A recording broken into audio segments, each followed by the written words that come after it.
시작했습니다. 하나님의 검은고를 들고 서 있는 자라는 제목으로 잠시 말씀을 나누고자 합니다. 우리가 읽었던 요한계시록 15장은 예수님께서 재림하시기 전에 하나님의 마지막 7개의 진노와 심판을 말씀해 주십니다. 그 마지막 심판하시기 전에 그 심판을 이야기해 주는 말씀이 15장의 말씀입니다. 그러다 보니까 상대적으로 내용이 굉장히 짧습니다. 한번 그 말씀이 무엇인지 한 절씩 보면서 말씀을 보겠습니다. 1절 말씀을 보시면 다 같이 한번 읽어보겠습니다. 시작.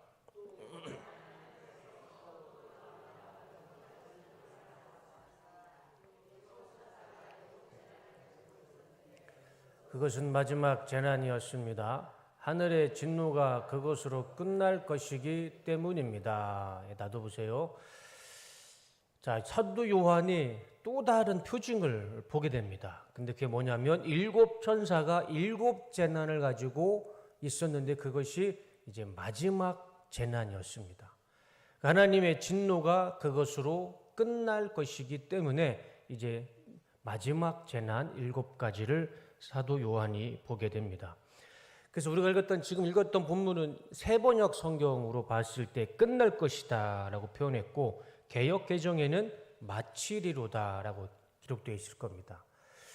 그런데 이 본래 헬라어 성경을 보면 이 단어가 에텔레스데라는 단어인데 완성하다입니다. 완성하다. 우리가 좀 더 이 본문에 가까운 해석을 하자면 이제 하나님의 진노와 심판은 더 이상 없습니다. 7개의 심판이 지나고 나면, 왜냐하면 하나님의 진노와 심판이 마치는 게 아니고 거기에서 완성이 되기 때문에 이 더 이상의 하나님의 심판과 진노는 없습니다. 그거를 15장에 알려주시고 16장부터 이제 하나씩 7개의 진노를 말씀해 주시고 있죠. 그래서 다음 주에 16장을 보겠지만 이제 마지막 이제 하나님의 진노와 심판이 바로 7개 그것이 완성될 것이다. 그것을 사도 요한이 이제 설명해 주고 있죠. 2절 말씀을 보면 또 내가 보니 이거 세번역 성경입니다. 또 내가 보니 불이 섞인 유리바다 같은 것이 있고 짐승과 그의 우상과 그의 이름의 수를 이기고 벗어난 자들이 유리바닷가에 서서 하나님의 검은고를 가지고 우리가 세 가지 단어에 좀 주목했으면 좋겠습니다. 첫 번째, 불이 섞인 유리바다. 두 번째, 짐승과 그 우상과 그의 이름의 수를 이기고 벗어난 자들, 이긴 자들. 그리고 마지막에 유리바닷가에 서서 하나님의 검은고를 가지고 하나님의 검은고. 첫 번째, 이 불이 섞인 유리바다. 이 유리바다는 우리가 지금 15장까지 말씀을 보았는데 이 4장 6절에 이 유리바다가 나옵니다. 4장 6절 말씀을 보여주시면 보좌 앞에 수정과 같은 유리바다가 있고 보좌 가운데 보좌 주위에 4 생물이 있는데 앞뒤에 눈들이 가득하더라. 저 말씀은 사도 요한이 하나님께서 사도 요한에게 하늘을 여시고 사도 요한을 하늘로 올리시죠. 그리고 나서 사도 요한이 가장 먼저 본 것이 저 하나님의 보좌의 형상입니다. 하나님의 보좌가 어디에 있느냐? 보좌 앞에 수정과 같은 유리 바다 위에 하나님의 보좌가 있었습니다. 그래서 내려주세요. 이 유리 바다는 4장 6절의 말씀처럼 하나님이 계시는 하나님의 보좌가 있는 하나님의 장엄함, 하나님의 위대하심, 하나님의 거룩한 장소를 의미하는 것이 바로 이 유리바다입니다. 왜냐하면 하나님의 보좌가 그 위에 있기 때문에. 그런데 우리가 읽었던 본문은 좀 다르죠. 4장의 유리바다와 15장의 유리바다는 좀 차이가 있습니다. 무슨 차이가 있습니까? 앞에 무엇이 있어요? 불이 섞인 유리바다를 또 사도 요한이 보게 됩니다. 불이 섞인 유리바다. 이제 유리바다는 하나님의 위엄과 하나님의 보좌가 있는 곳임을 우리는 알고 있습니다. 그러면 이 불이 섞인 유리바다는 무엇일까요? 요한계시록의 불이라는 단어는 언제 사용되죠? 하나님의 진노와 심판을 의미할 때 이 불이라는 단어가 나옵니다. 그래서 사도 요한계시록의 하나님의 마지막 심판은 유황과 불로 묘사를 해주시죠. 그래서 이 하나님의 유리바다, 불에 섞인 유리바다는 하나님의 거룩함 속에 하나님의 진노와 심판을 의미해주고 있습니다. 이 15장에 어떤 말씀이라고 제가 말씀드렸죠? 하나님의 심판, 7개의 심판, 마지막 완성되는 그 심판을 설명해주는 장이 이 15장입니다. 그러다 보니까 불에 섞인 유리바다는 하나님의 거룩하신 보좌 앞에 하나님의 진노와 심판이 그 속에 의미가 담겨져 있는 것이죠. 그래서 16장부터 이 불에 섞인 하나님의 보좌 유리바다에 있는 하나님의 진노와 심판이 이 16장부터 하나씩 이제 하나님께서 사도 요한에게 보여주십니다. 2절 말씀을 다시 한번 보여주시면 중간에 있는 단어 짐승과 그의 우상과 그의 이름의 수를 이기고 벗어난 자들. 자, 이들은 누구일까요? 일단 우리는 짐승이라는 존재는 알고 있습니다. 그렇죠? 그리고 그 짐승의 숫자도 우리는 지난주에 또 지지난주에 우리 말씀을 통해서 우리는 생각해 봤습니다. 저 짐승의 숫자가 바로 666. 짐승의 숫자죠. 그리고 저 짐승은 사도 요한이 두 가지를 봅니다. 두 가지 형태의 짐승을 봅니다. 하나는 바다에서 올라오는 짐승이 있었고 또 하나는 어디죠? 땅에서 올라오는 짐승이 있었습니다. 그래서 바다에서 올라오는 짐승을 우리는 무엇으로 생각하냐면 하나님을 대적하는 세상의 권세를 잡은 자, 그리고 땅에서 올라오는 짐승은 그 세상 권세를 기생하고 있는 거짓 종교 지도자들입니다. 그래서 우리가 666이라는 그 단어를 생각하면 어떤 표시 666이라는 이마를 찍고 손에 666을 찍는 게 아니고 성경은 정확하게 말씀하시죠. 짐승의 숫자는 짐승을 대상을 그것을 설명해 주는 것입니다. 그래서 세상 권력자들 그리고 거짓 종교자들 이들이 바로 이 666 짐승의 숫자를 의미하는 자들이고 이들이 하나님을 믿는 성도들을 핍박하고 교회를 핍박하는 자들입니다. 그리고 더 중요한 것은 지난주에 말씀드렸던 것처럼 이 짐승의 숫자에 해당되는 사람들, 하나님을 거역하는 세상의 권세자들과 거짓 종교 지도자들은 과거에도 있었고 지금도 있으며 미래에도 있습니다. 이 666이라는 숫자는 먼 미래에 어떤 한순간에 딱 나타나는 것이 아니라 이미 과거에서부터 이 666을 의미하는 이 짐승의 숫자를 의미하는 이 하나님을 반역하는 세상 종교 지도자들과 또 세상의 권력자들과 종교 지도자들은 계속 역사 가운데 있었습니다. 지금도 우리 가운데 있고 미래에도 나타나겠죠. 그래서 이 요한계시록은 과거, 현재, 미래 다 해당되는 말씀입니다. 계시록이라고 해서 미래의 어느 순간만 설명하는 것이 아니라 2000년 전에 사도 요한이 보았던 그 과거의 시점으로부터 시작해서 지금도 이 요한계시록의 말씀은 이루어지고 있고 앞으로도 이 말씀은 이루어질 것입니다. 제가 지난주까지 이런 말씀을 드렸습니다. 그래서 이 짐승과 우상과 짐승을 상징하는 수를 이기고 벗어난 자들이 곧 믿음의 순교자요 믿음의 성도들이 어떻게 되냐면 2절 다시 한번 보여주시면 유리바다가에 서서 유리바다가 어디라고 그래서 말씀드렸죠? 하나님의 보좌가 있는 곳. 그 하나님의 보좌가 있는 그 유리바다 옆에 서서 하나님의 검은고를 가지게 됩니다. 그리고 그 하나님의 검은고를 가지고 유리바다에 서서 하나님의 보좌를 향해 무슨 일을 하느냐? 3절과 4절의 말씀을 보시면, 자, 3절과 4절을 읽겠습니다. 자, 시작. 그들은 하나님의 종 모세의 노래와 어린 양의 노래를 부르고 있었습니다. 주 하나님 전능하신 분, 주님께서 하시는 일은 크고도 놀랍습니다. 만왕의 왕이신 주님, 주님의 길은 의롭고도 참되십니다. 주님, 누가 주님을 두려워하지 않겠습니까? 누가 주님의 이름을 찬양하지 않겠습니까? 주님만이 홀로 거룩하십니다. 모든 민족이 주님 앞으로 와서 경배할 것입니다. 주님의 정의로운 행동이 나타났기 때문입니다.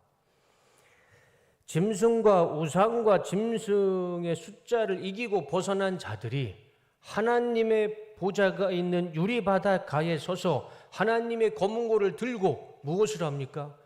하나님을 향해 노래를 합니다. 하나님을 향해 찬양을 해요. 두 가지를 노래합니다. 첫 번째, 모세의 노래를 하고 또 하나는 어린 양의 노래를 부릅니다. 이 모세의 노래는 무엇일까요? 하나님 앞에서 모세를 노래하고 모세를 찬양할 수는 없겠죠. 하나님 앞에서 이 모세의 노래는 출애굽기에 나오는 모세가 하나님을 찬양하는 그 찬양을 의미합니다. 출애굽기에 모세가 무슨 일로 하나님을 찬양합니까? 이스라엘 백성들이 왜 하나님을 찬양하죠? 430년 동안 이집트에서 노예 생활하고 있는 그들을 하나님이 해방시켜 주십니다. 그들을 구원해 주십니다. 그것을 모세와 이스라엘 사람들은 하나님을 향해 노래하고 하나님을 찬양합니다. 그것이 바로 모세의 노래입니다. 하나님의 구원을 노래하는 것이죠. 그리고 어린 양의 노래는 무엇일까요? 이 어린 양은 무엇을 의미합니까?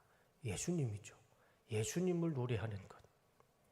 십자가에서 죽으시고 부활하셔서 믿는 자에게 구원을 주시고 부활의 은혜를 주신 이 어린 양, 예수님의 구원을 노래하는 것이 바로 이 어린 양의 노래입니다.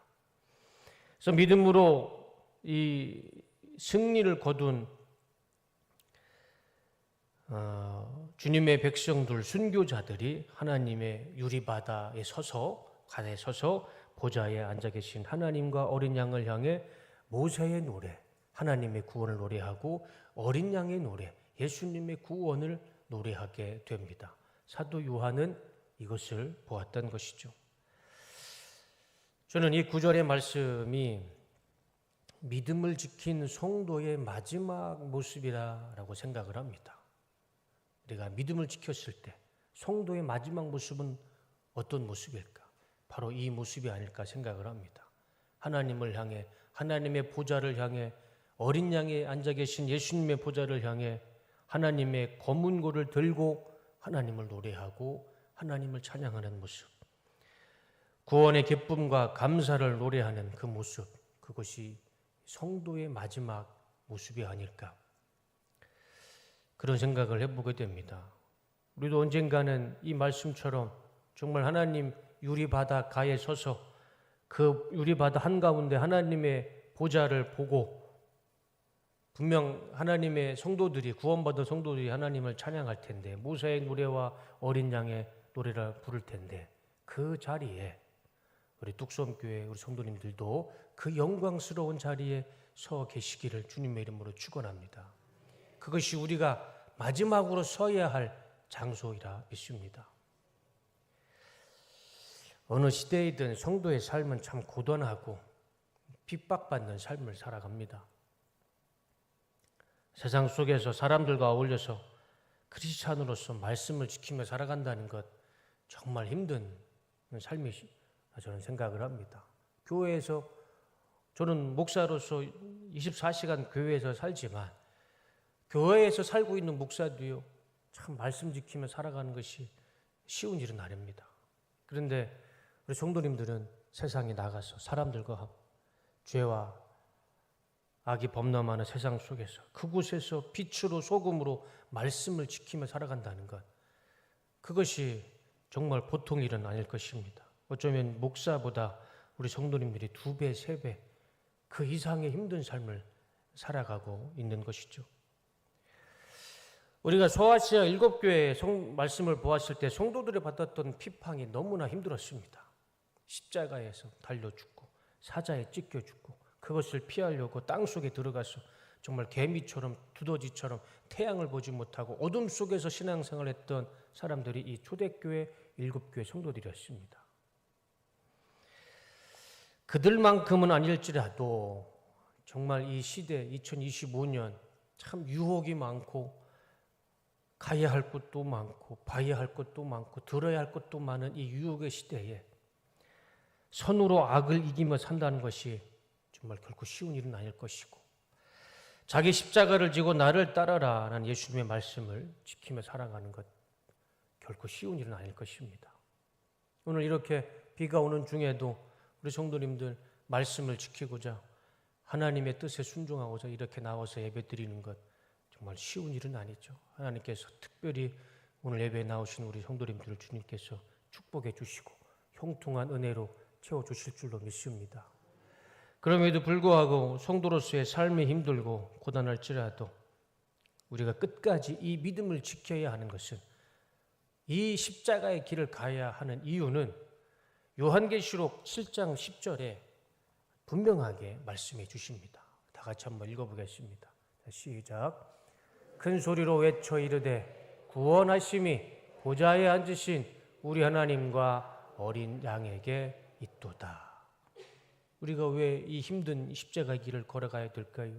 이유는 한 가지밖에 없습니다. 우리의 구원이 보좌에 앉으신 하나님과 예수님께 있기 때문에 우리는 이 길이 힘들고 고단하고 피곤할지라도 이 길을 걸어갔을 때 그 끝에 우리의 구원이 있을 줄로 믿습니다.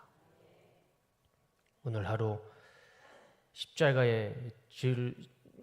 나의 십자가를 지고 이 자리에 나오신 우리 성도님들을 주님의 이름으로 축복하고 이 믿음과 발걸음을 끝까지 갔을 때 정말 하나님의 보좌를 향해 모세의 노래와 어린 양의 노래를 부를 때 우리 성도님들도 그 자리에 분명히 서서 하나님을 노래하는 영광스러운 구원받은 주님의 성도들이 되실 줄로 믿습니다. 지난주에 말씀드렸듯이 요한계시록은 세 개의 시간과 시제가 있습니다. 과거의 말씀도 있고 지금 현재 진행되는 말씀도 있고 앞으로 이루어질 말씀도 있습니다. 이 하나님의 보좌를 향해 하나님의 어린 양을 노래하는 이 찬양하는 이 말씀 한번 생각해 보면 지난 2000년 동안 수많은 성도들이 하나님을 보좌를 향해 하나님을 찬양해 왔습니다. 이루어진 말씀이죠. 그리고 지금 우리는 하나님의 보좌를 향해 하나님을 찬양하고 있습니다. 지금도 이루어지고 있는 말씀이죠. 그리고 우리의 자녀들이 우리 아이가 이름이 어떻게 되죠? 서상의 권사님 손자 이름이 어떻게 되죠? 이름이 네. 우리 아이가 컸을 때 우리 아이도 하나님을 향해 보좌를 향해 하나님을 찬양하고 하나님을 노래할 것입니다. 미래에도 이루어질 말씀이 바로 이 요한계시록의 말씀이라는 것이죠. 먼 미래의 말씀이 아니라는 것이죠. 5절과 6절 말씀을 한번 보겠습니다. 다 같이 한번 5절과 6절을 읽어보겠습니다. 시작. 그 뒤에 또 내가 보니 하늘에 있는 증거의 장소인 장막 성전이 열리고 그 성전으로부터 7 천사가 7 제난을 들고 나왔습니다. 그들은 깨끗하고 빛나는 모시옷을 입고 가슴에는 금띠를 띠고 있었습니다. 제가 두 구절에 빨간색 단어를 바꿔놨는데 우리가 좀 주목해야 할 단어입니다. 장막 성전, 7 천사. 많이 들어보시지 않으셨습니까? 어디서 많이 들어봤나요? 예, 유난히 사이비와 이단들이 저 장막 성전과 7 천사를 유독 더 좋아합니다. 이유가 있어요. 이 장막 성전이라는 단어는 1966년 유재일이라는 사람이 사이비 집단을 만듭니다. 그게 장막 성전 교회입니다. 사진 한번 보여주시면 서울에 있는 천계산 밑에 저렇게 장막 성전 크게 교회를 만들어 놨죠. 그리고 가운데 유재일이라는 사람이 제일 젊은 사람이 교주예요. 자기가 자칭 하나님 메시아라고 칭한 사람이고 그 주위에 있는 7명이 바로 7천사입니다. 웃기죠? 그런데 그걸 믿었어요. 믿고 있는 사람들이 있습니다. 저 유재일이라는 사람은 아직도 살아있어요. 여러분 가수 싸이 아시죠? 예, 싸이의 장인어른이 바로 저 사람입니다. 유재일입니다. 예, 내려주세요. 또 신고당할 수도 있습니다. 신천지 한번 제가 신고당해가지고 저 사진처럼 장막 성전을 서울에 있는 청계산 밑에다가 하나님의 장막 성전이라고 세워놓고 자기가 하나님이고 자기가 어린 양이고 그리고 그 교회 성도들을 7명을 세워서 7천사라고 지명해 놓은 겁니다. 제가 1절에 사진 하나 보여드렸죠. 24장로 할 때 제가 누구를 보여드렸나요? 이만희가 24장로를 24장로를 세워서 자기 그 중심에 세워놓고 24장로를 사진을 찍은 사진을 보여드렸을 겁니다. 그게 왜 그럴까요? 그게 신천지가 어디서 공부했냐면 이 유재일한테 공부했습니다. 그러니까 이만희가 유재일의 제자이고 스승입니다. 스승과 제자 사이예요. 그러니까 거기에 장막 성전이나 신천지나 교리가 크게 다르지 않습니다. 근데 왜 나눠졌냐면 이 이만희가 장막 성전의 교회에서 유재일한테 잘못된 신학을 공부하다가 성역 공부를 하다가 너무 억울한 거예요. 자기가 헌금을 많이 내고 그 돈이 너무 아까워서 자신의 스승이었던 교주였던 유재열이를 고소합니다. 그래서 고소를 해가지고 감옥에 가요. 그러니까 유재열이가 얼마나 괘씸하겠습니까? 잘 키워놨더니 제자가 자기를 고소하는 겁니다. 그래서 유재열이도 이만희를 고소합니다. 사진 한번 보여줘 보세요. 그래서 서로 고소하고 구속당하고 고소하고 구속당하고 그런 일들이 장막 성전과 유재열과 이만희가 저런 일을 하다가 결국에는 이만희가 떨어져 나갑니다. 네, 내려주세요. 저런 사진은 가끔 보여주시고 빨리 내려주세요. 그래서 이만희가 유재열에서 장막 교회에서 나와서 무엇을 만듭니까? 다음 사진 보여줘 보세요. 그래서 만든 게 이겁니다. 신천지 예수교 증거 장막 성전. 네. 자기 스승 이름 그대로 부를 수는 없으니까 앞에다가 신천지 예수교 장막 다시 한번 보여줘 보세요. 네. 네. 증거 장막 성전을 만들어 놓고 저게 10만 명이 넘는 사람들이 저기 성경 공부 마쳤다가 아마 저게 작년인가 재작년 사진일 겁니다. 10만 명이 이만희가 엉터리로 해석하는 요한계시록 성경을 공부하고 수료했다고 저렇게 10만 명의 서울 올림픽 공원에다 졸업식을 수료식을 하는 장면입니다. 참 안타깝죠. 그 장막 성전과 신천지의 뿌리, 잘못된 해석의 시작이 바로 이 장막 성전, 오늘 우리가 읽었던 5장과 6절의 이 장막 성전이고 7천사들입니다. 참 안타깝죠. 이 사이비 교주들은 자기들끼리 돈 때문에 권력 때문에 막 고소고발해서 세상 법정 앞에 서 있는데 또 그것을 그들이 가르치는 거짓된 그 교리를 믿고 10만 명이 넘는 지금 거의 신천지가 30만 명 가깝게 되는 그 수로 세를 수도 없는 사람들이 여전히 이만희를 신으로 믿는 거짓의 눈이 어두운 채로 살아가고 있습니다. 참 안타깝죠. 안타깝지만 그들의 마지막은 어떤 모습일까요? 너는 나 외에 다른 신을 섬기지 마라. 하나님이 분명 말씀하셨는데 다른 신이 아니라 다른 사람을 신으로 섬기는 그들을 하나님이 과연 축복해 주실까?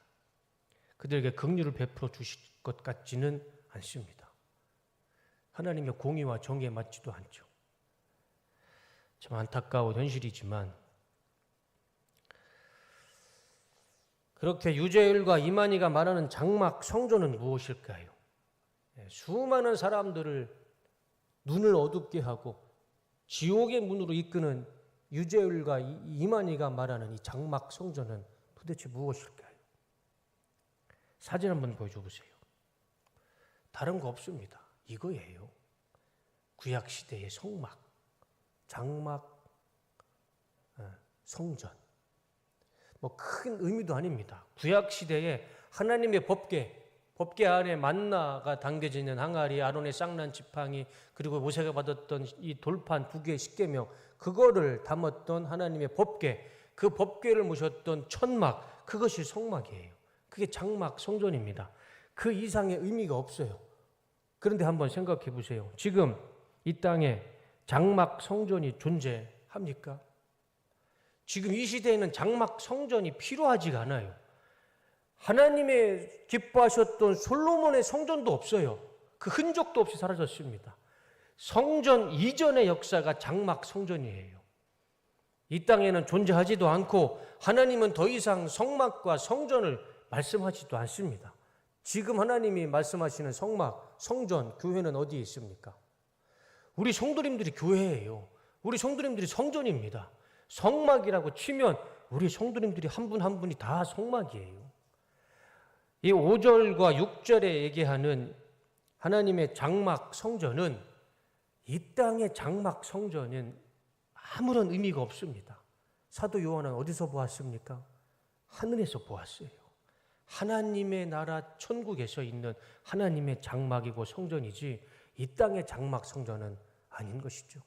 그거를 굳이 하늘에 있는 장막 성전을 이 땅에 내리고 와서 끄집어내서 청계천에 세워놓고 저기 과천에 세워놓고 거기가 하나님의 장막이고 유재열이가 이만희가 내가 하나님이고 내가 두루마리로 성경을 가르치고 이거는 다 엉터리 신학인 것이죠.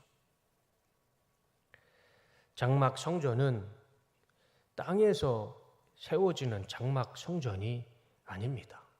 이미 하늘에 있는 하나님의 장막 성전이지 이 땅에 있는 장막 성전은 아니라는 것이죠.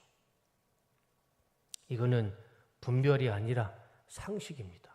근데 거짓에 눈이 먼 사람들은 어쩔 수 없죠. 그거를 믿고 있으니 그것이 안타까운 일이죠. 마지막 7절과 8절 말씀을 보시면 다 같이 한번 읽어보겠습니다. 시작. 내 생물 중에 하나가 영원토록 살아계신 하나님의 진노를 가득히 담은 금대접 7을 그 7 천사들에게 주니 하나님의 영광과 능력으로 말미암아 성전의 연기가 가득 차매 7 천사의 7 재앙에 마치기까지는 성전에 능히 들어갈 자가 없더라. 자, 다시 한번 말씀 보여주세요. 저 네 생물은 우리가 사장에서 보았듯이 사자, 송아지, 사람, 독수리입니다.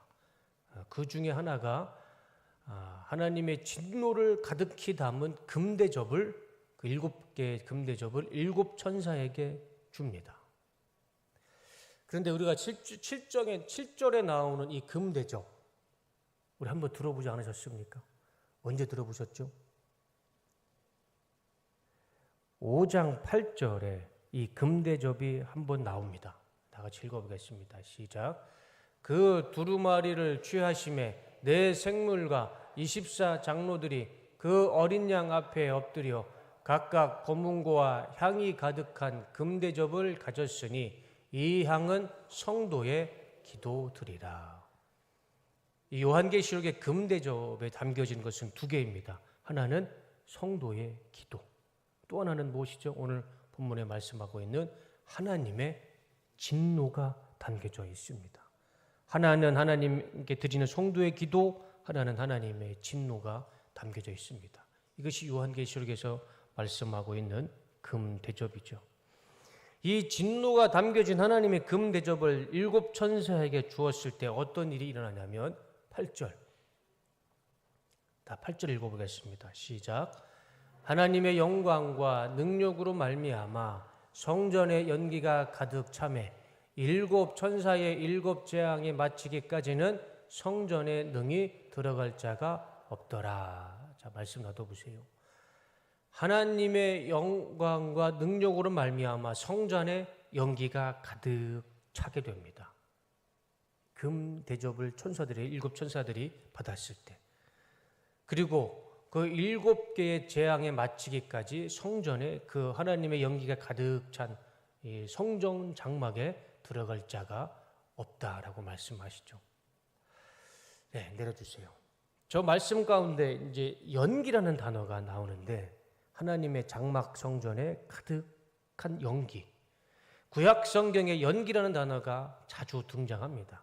그런데 이 연기가 나올 때는 무엇과 연결이 되어 있냐면, 출애굽기 19장 18절 말씀 보여주시면, 시내 산에 연기가 자욱하니, 연기가 나오죠. 연기가 나올 때는 무엇이 나타나냐면 여호와께서 불 가운데서 거기 강림하심이라. 연기가 나오면 하나님의 영광, 하나님의 임재가 나타납니다. 그 연기가 옹기 가마 연기같이 떠오르고 온 산이 크게 진동하며, 출애굽기 20장 18절 뭇 백성이 우레와 번개와 나팔 소리와 산의 연기를 본지라. 하나님이 우레와 번개와 나팔 소리를 진동할 때 산에 연기가 또 나타나죠. 이사야 4장 5절 여호와께서 거하시는 온 시온 산과 모든 지폐 위에 낮이면 구름과 연기, 밤이면 화염의 빛을 만드시고 그 모든 영광 위에 덮개를 두시며, 하나님의 영광이 임하는 곳에 연기라는 단어가 등장하게 됩니다. 오늘 본문에 이 8절에 나와 있는 이 하나님 장막 성전에 가득한 연기는 무엇을 의미할까요? 하나님의 영광, 하나님의 임재를 의미하는 것이죠. 우리 8절 다시 한번 보여주시면, 그 연기가 하나님의 영광이 가득 찼을 때 7 천사의 7 재앙이 이제 16장부터 나타나기 시작합니다. 그리고 그 7개의 재앙에 마치기까지 그 장막 성전에 하나님의 영광이 임재가 가득한 그곳에 들어갈 자가 아무도 없게 됩니다. 그런데 이 사이비들은 어떻게 합니까? 그거를 땅에 가지고 와서 자기가 하나님이다. 우리가 성경만 조금만 더 생각해 보면 이 사이비와 이단들이 얼마나 이 거짓말로 성경을 해석하는지 우리는 알 수가 있습니다.